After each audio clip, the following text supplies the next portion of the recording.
Matthew 26. I'll be doing 19 and 20, verse 19 and 20. Yep.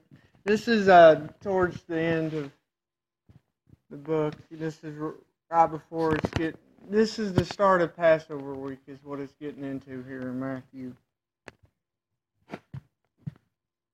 So the disciples did as Jesus directed them and prepared the Passover. So what he's directing them to, he's telling them to go to this man's house, let him know to get the room. So they got the room, and now they're doing all the preparations, making sure they got the bread and everything. So as Christians, there's going to be times we need to prepare things. The Lord's going to make us ready. There's time of preparation, and then there's a time of service. But he's always preparing us for the next continual growth in him.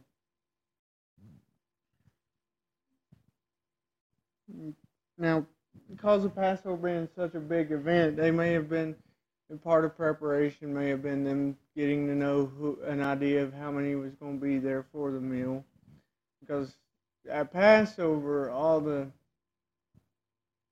people would come into the city, which is one of the reasons why the Romans were at watch, because of such a great number of Jews in Jerusalem at that time. As the evening was falling, he sat at the table with the 12 disciples.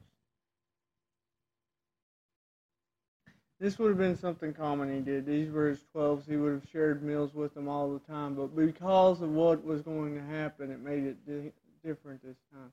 You know, we hear people with testimonies that they went to church as they grew up, but that time they got saved, that was different. That stood out because of what happened. This here is mentioned because of what would happen. It was going to be their last meal together.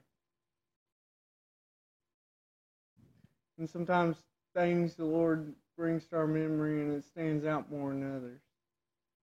You know, the times they had meals with them before wasn't as special as what this one was going to be.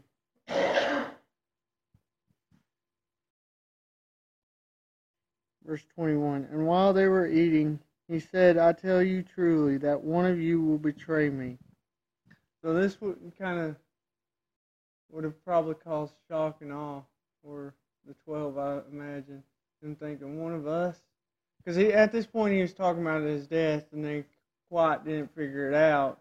But at this, I think this would have been something they understood, that one of them is simple enough. They quite don't understand why he's going to die, but they understand, okay, it's going to be one of us to do it. So you can imagine them looking around at each other, thinking, okay, who's it going to be? Because at this point he hadn't told them yet. He does tell them, but you can imagine. And oftentimes in the church, when things don't go right, we're first to look around and see whose fault it is rather than try to fix things.